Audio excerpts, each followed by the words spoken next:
We seek to improve the quality of life of African Americans in Chicago so that they can thrive and have bright futures. My name is Troy Boyd Jr., and I'm the chair of the African American Legacy Fund. Our goal is to strengthen, empower, and be catalysts for change. The primary way we do that is through our grant recipients. They are the real heroes, our heroes.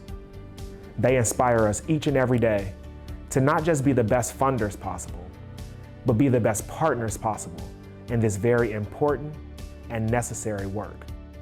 My name is Jamie Frazier, and I'm the Executive Director of Lighthouse Foundation of Chicagoland, and I am an African American Legacy Fund grant recipient from 2020 and 2021. Lighthouse Foundation envisions a Chicagoland in which Black queer people are safe, empowered, liberated, and flourishing.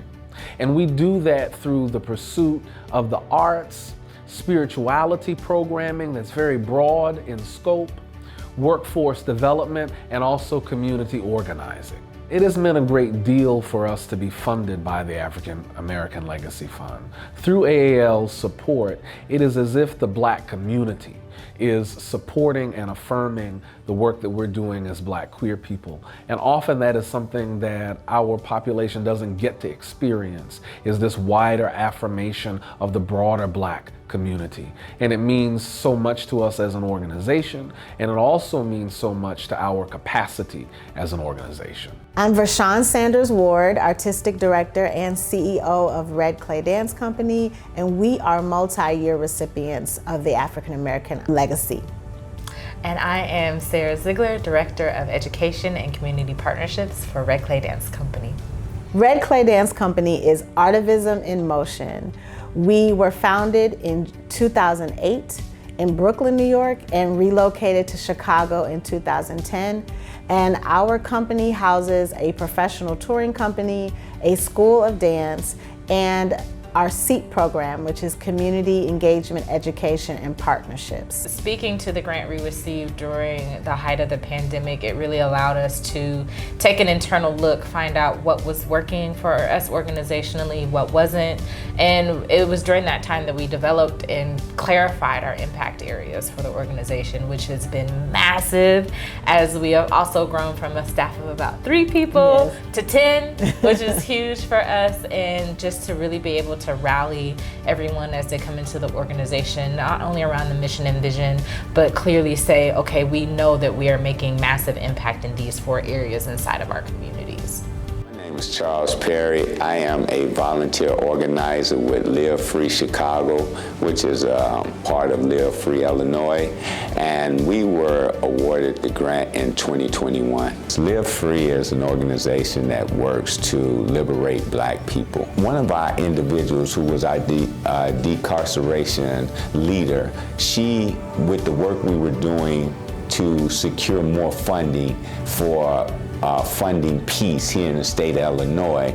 By doing that, we received $48 million more here in Chicago. So that was due to the work that our leader in the decarceration area, Wynette Benford, was doing. But here's the thing.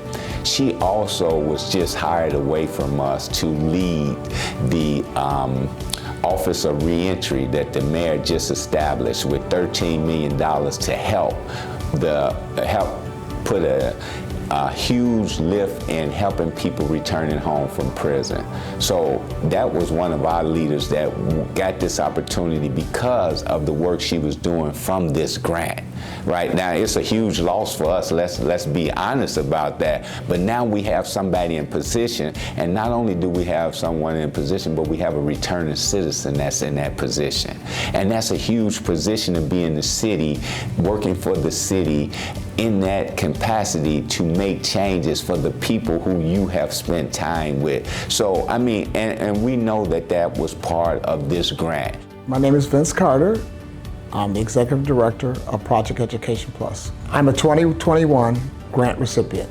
The program has arts, athletics, academics, programming for the youth, and we have recreational and social activities for our senior citizens.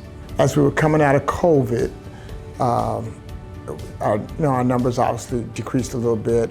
We continued to have a programming during COVID time, and we continued to work with the kids whose parents had no place for them to go during COVID at our center.